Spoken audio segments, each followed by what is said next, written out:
Nanisha Caldwell dug into the Nebraska earth with the frantic obsession of the man who knew the sky was a liar, while other homesteaders in Otoe County built standard, Saudi's modest, single-room structures meant to last only until a decent harvest could pay for timber. Elijah constructed a subterranean fortress.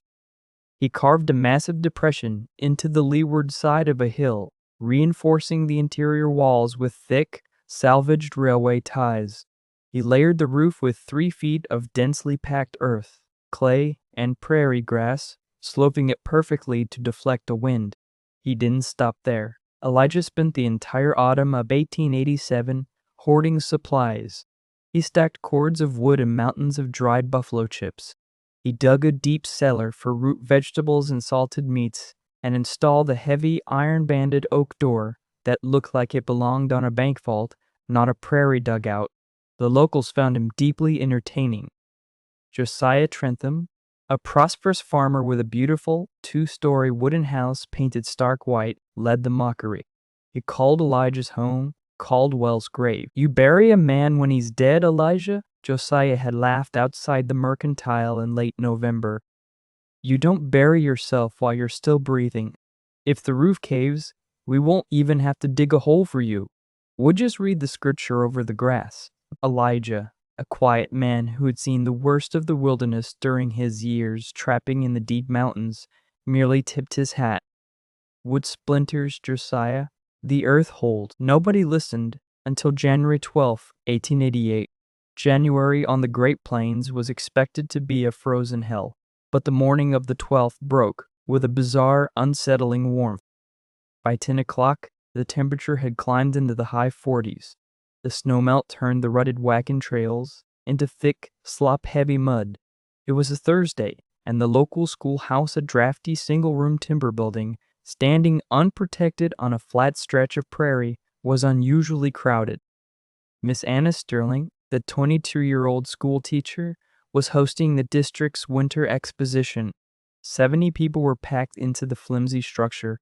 There were 34 children, ranging from 6 to 16, and nearly 3 dozen adults, including Mayor Silas Rutherford, Dr. Eris Blackwood, and a very proud Josiah Trentham, there to watch his 8-year-old son Henry recite poetry. Because of the balmy weather, coats had been left unbuttoned or left at home entirely. Children played tag in the muddy yard during recess in nothing but flannel shirts and suspenders. At 3:15 p.m., the sky turned the color of a bruised plum. Inside the schoolhouse, Anna Sterling paused mid-sentence. The wind, which had been a gentle, warm breeze, suddenly ceased completely. A terrifying heavy vacuum settled over the prairie. Then, a low rumble vibrated through the floorboards, sounding less like weather and more like an approaching freight train. Josiah Trentham stepped to the window, wiping condensation from the thin glass. What in God's name? A wall of opaque, turning gray was swallowing the horizon, rushing toward them at 50 miles an hour. It wasn't just snow, it was a tidal wave of pulverized ice and frozen earth. When the front hit the schoolhouse, the building shrieked. The temperature didn't just drop, it plummeted from 45 degrees to 20 below zero in less than 10 minutes. The sudden, violent shift in barometric pressure blew out 3 of the schoolhouse windows instantly. Glass shattered inward, accompanied by a horizontal barrage of needle-sharp ice. Panic erupted. Adults screamed, grabbing for their children as the wind tore through the room, instantly extinguishing the potbelly stove. The warmth was sucked out of the building in seconds, replaced by a cold so profound it burned the lungs. Mayor Rutherford shoved the heavy wooden desk against the broken windows, but it was useless. The wind howled through the gaps, and above them, the wooden roof groaned. "The nails are pulling," Dr. Blackwood shouted over the deafening roar, shining a lantern toward the ceiling. "The wind is getting under the eaves. This building is going to fly apart." Anna Sterling, trembling but sharply focused, grabbed Rutherford's arm. "We can't stay here. We'll freeze to death in 10 minutes if that roof goes." "We can't go out there," Josiah Trentham yelled, clutching his son Henry to his chest. "He can't see 2 feet in front of your face." We'll wander until we drop. Caldwell's place, Anna said, her voice cutting through the panic. It's less than a half-mile straight east. It's built into the earth. The wind can't tear it down. It's a grave, Josiah argued.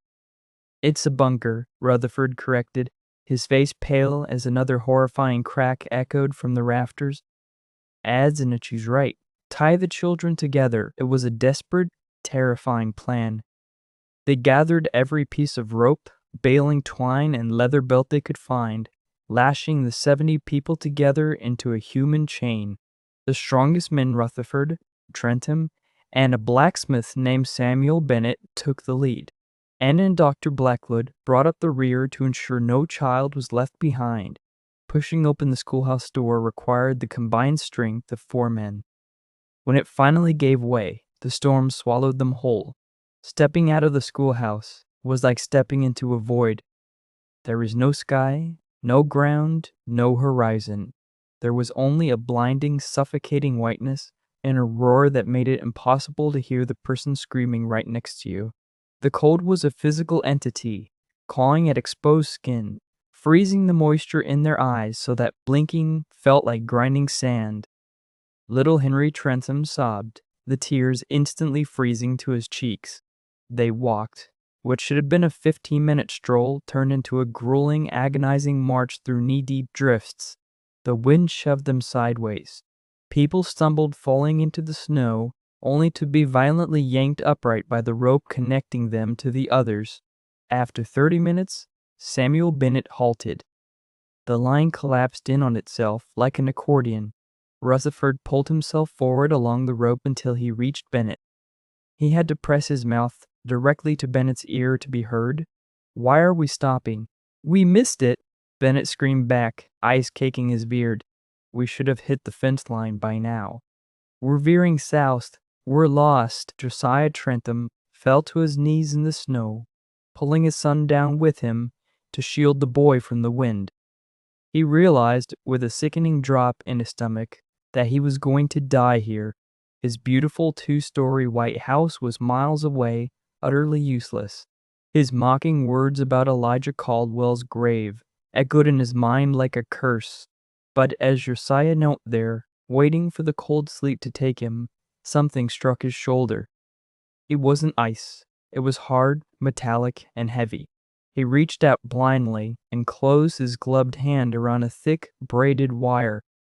Hanging from the wire, swinging violently in the wind and striking him in the arm, was a heavy cast-iron skillet. Elijah Caldwell was paranoid, but he wasn't a fool. He knew that in a prairie blizzard, a man could freeze to death 10 feet from his own front door. He'd spent the summer stringing heavy wire from his door, radiating outward in 4 directions for hundreds of yards, attaching old pans and metal scraps to them. It was a giant metallic spiderweb meant to catch anyone lost in the whiteout. "A line," Josiah screamed, though no one could hear him. He tugged fiercely on the rope tying him to the others, then grabbed the wire and began pulling himself along it. At the center of the web, the heavy oak door of the sod fortress swung open. Elijah Caldwell stood in the threshold, wrapped in buffalo hides, holding a lantern that cut a feeble yellow slice into the raging white. When he saw the sheer mass of humanity stumbling out of the storm along his guide wire, his eyes widened, but he didn't freeze. Get in! Keep moving!" Elijah bellowed, grabbing the frozen, stumbling figures and hauling them over the threshold. One by one, they spilled into the dugout. It was dark, smelling strongly of earth, cured meat, and wood smoke, but to the 70 freezing souls, it was paradise. The air inside was still. The deafening roar of the storm was muffled to a dull, distant thrum beneath the 3 feet of sod overhead. The last to enter was Anna Sterling, carrying a nearly unconscious 6-year-old girl. Elijah pulled them both inside, threw his weight against the heavy oak door, and slid a massive timber bar into place, sealing them in. "Get them to the fire," Elijah ordered, pointing to the massive stone hearth blazing at the far end of a long room. "Don't put them too close right away. Rub their hands with snow to thaw them slow. or the blood will burst their vessels. For the next 2 hours, the dugout was a triage center. Dr. Blackwood and Anna worked frantically, assessing frostbite and treating shock. Blankets and buffalo robes were distributed from Elijah's obsessive hoard. Josiah Trentham sat by the hearth, holding a cup of hot broth Elijah had thrust into his hands. He watched the reclusive homesteader chop more wood, his movements calm and deliberate. "Elijah," Josiah croaked, his voice raw. "The schoolhouse." The roof blew off just as we cleared the yard. I looked back and saw the timber fly into the white. "If we had stayed." "You didn't stay," Elijah said gruffly, not looking up from his work. "You're in the earth now. The earth holds." But the true test of the fortress was just beginning. By midnight, the temperature outside had dropped to 35 below zero. Inside, an invisible, deadly problem was mounting. Elijah had built the bunker to house himself, maybe a couple of stranded travelers. He had not engineered it for 70 heavily breathing, panicked people alongside a roaring fire. Dr. Blackwood noticed it first. Several children who had been crying were now lethargic, slipping into an unnatural sleep. The adults were complaining of severe headaches and nausea.